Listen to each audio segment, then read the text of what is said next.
Halo semuanya, saya sekarang ingin merepresent, mepresentasikan tentang um, Advanced Machine Learning course, di mana saya build from scratch untuk decision tree algorithm.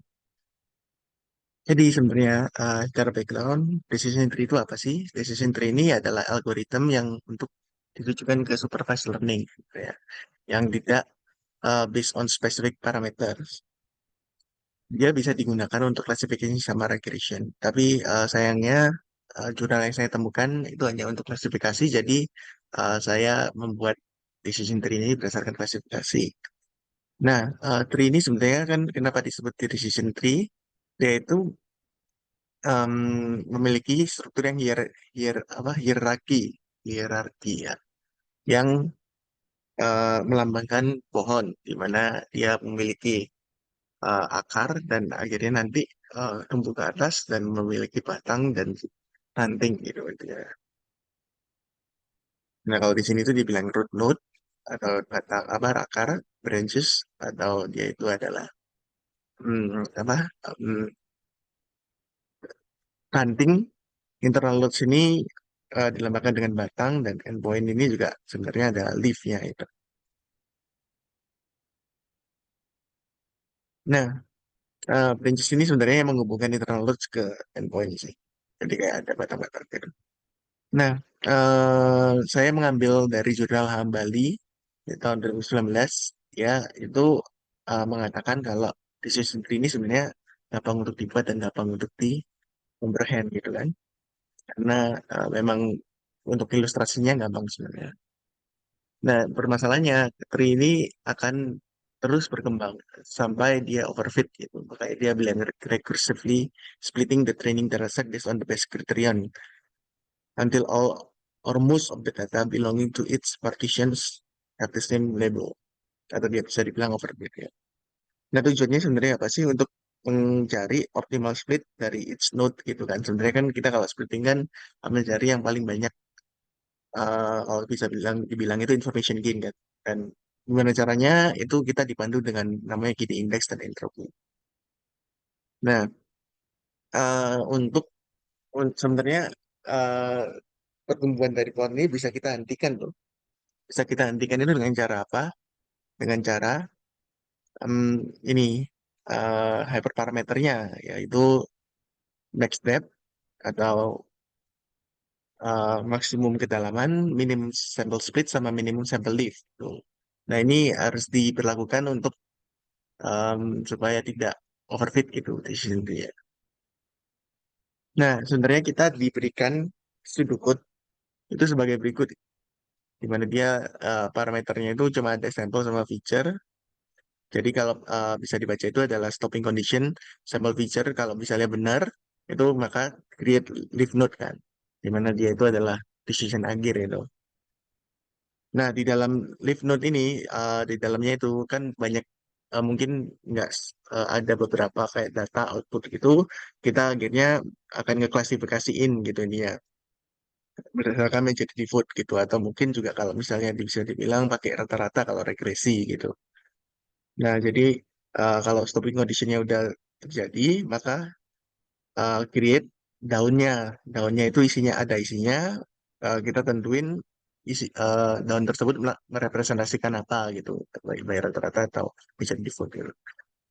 Nah, untuk inisiasi tetap aja kita pakai root untuk create node itu. Nah, untuk habis itu untuk root tree-nya kita pakai find best split. Jadi dari root itu kita find best split untuk menumbuhkan dari ya dari tadi akar ke pohon ke ranting gitu. Ini masih jelek ini misalnya. Nah, jadi tiap tiap splitting nanti akan ini akan di reiterate ini apa namanya kondisi tesnya berdasarkan kiri indeks itu sebenarnya. Apakah dia itu udah best split atau tidak gitu ini ya. Nah, kalau misalnya udah backslid, makanya nanti ada childnya. Childnya ini maksudnya ya kayak dia bercabang, bercabang, bercabang gitu. Dan akhirnya ini sebenarnya untuk untuk guru tree aja, guru tree function gitu sebenarnya. Nah, karena kurang kurang lengkap. Jadi saya akan memodifikasiin berdasarkan dengan menambahkan hyperparameter, with, predict, function, dan other supporting function. Sebenarnya seperti apa? Yang pertama itu sebenarnya hyperparameternya saya masukin minimum sample split, minimum sample lift, sama max step-nya. Masih ada max step di sini. Jadi itu adalah yang menjadi stopping kriterianya yang tadi itu. Cuma di sini kan tidak dispesifikasikan. Lalu kedua itu kita nambahin itu adalah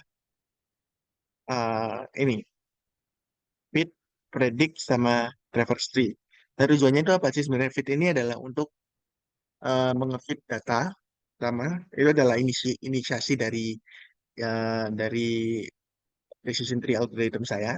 Begitu kalau predict ini ya untuk ngepredict data, sama reverse tree ini adalah untuk mencari branches mana jika ada future data akan ditelusuri itu branches-branches sama function ini gitu, dan akhirnya bisa menemukan leaf yang ideal untuk future data tersebut gitu, dan bisa diprediksi gitu kan. Nah, untuk implementasi mungkin akan dibahas nanti di GitHub. Tapi kalau yang sekarang kita bahas dulu tentang folder structure-nya. Folder structure-nya ini sebenarnya udah standard structure yang diberikan oleh Pacman.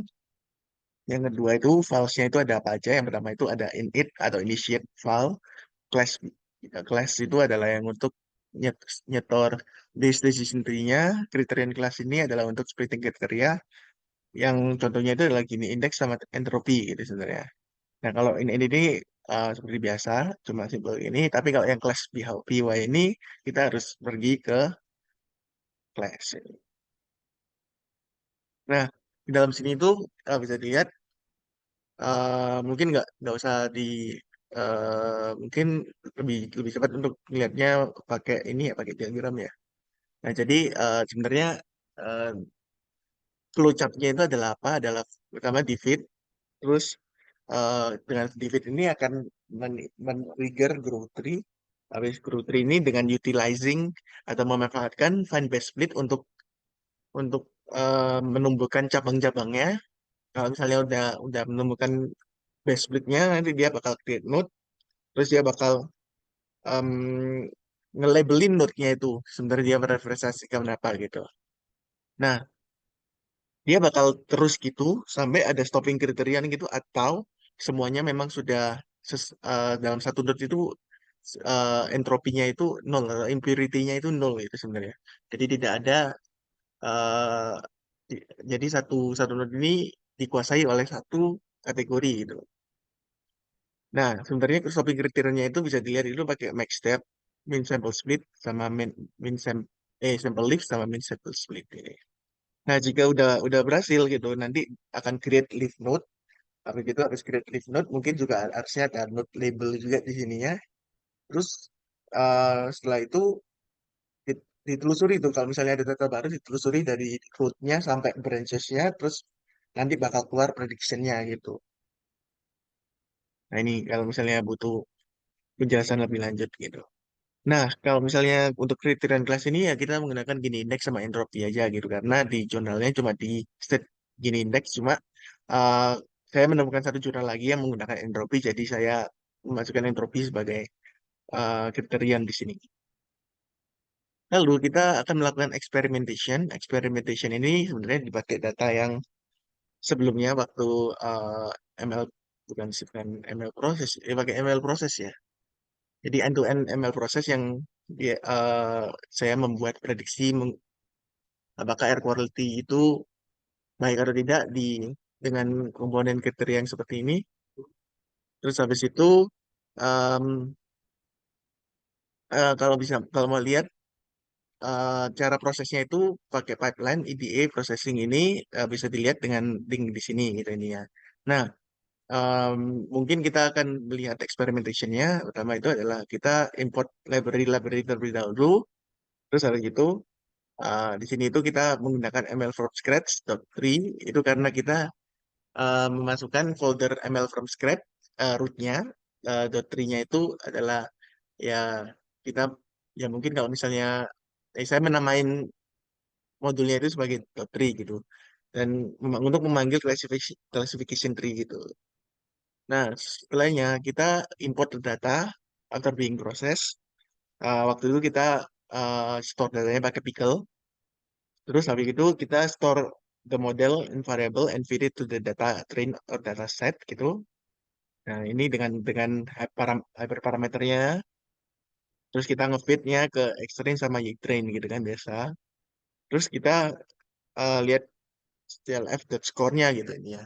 Jika dia memprediksi X-test sama Y-test.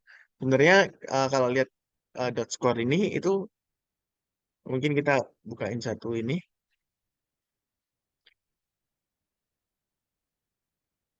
Nah, kalau dot score ini sebenarnya dia itu udah mencakup predik juga di sini. Nah, ini ada prediknya. Em, nah, di dalam predik itu, nah kalau misalnya kita lihat ini di sini itu adalah kalau misalnya di classification tree, dia bakal ngepredik dan dia akan melihat akurasinya berapa gitu kan. Terus, nah kalau di dalam prediknya ini kan menyambungkan. Jadi otomatis kita harus melihat prediknya. Nah, di dalam predik ini itu ada traverse tree di sini. Jadi dia bakal memanggil traverse tree dulu untuk men- untuk menampilkan JPEG-nya gitu. Kalau kita lihat di traverse tree ini yang akan menelusuri dari akar sampai ke daun ya. Kalau saya bilang yang mana yang terbaik untuk future data gitu kan. Nah, jadi kalau misalnya ada tulisan label in node, jadi kalau misalnya di situ ada stopping kriterianya itu aneh ya dia labelnya dia. Nah, kalau misalnya dia udah ada labelnya di sini, itu berarti dia kan udah paling akhir kan di leaf node di mana dia ada beberapa data di dalam situ dan akhirnya diambil majority vote untuk merepresentatifkan si node tersebut gitu. Nah, kalau misalnya udah ada itu, maka ya udah langsung keluarin aja mana langsung keluarin aja YPRED-nya apa gitu kan. Tapi kalau misalnya enggak, ya kalau misalnya di dalam note tersebut enggak, ya berarti kita harus menelusuri lebih dalam lagi, ya di mana kalau misalnya children-nya itu apa gitu ini ya di ke children terus kayak ngeloop terus sampai children akhirnya bisa balik lagi ke atas ini lagi gitu ini ya, dan memberikan JPEG lagi gitu. Nah, itu adalah sebagai gambaran bagaimana decision tree yang saya bikin itu bekerja. Nanti akan keluar akurasinya berapa gitu. Nah, cuma ada limitation sama recommendation di sini. Limitationnya itu gara-gara ada waktunya terlalu mepet. Jadi untuk regresinya nggak bisa dibuat dan juga em, detailnya untuk regresi di dalam jurnal itu juga tidak selengkap classification gitu. Di mana makanya oleh karena itu saya eh, membuat classification ini. Tapi kalau kedepannya misalnya ada tambahan waktu atau mungkin menemukan jurnal yang lebih baik itu bisa juga di ini apa buat requisitionnya gitu. Oke, sekian dan terima kasih.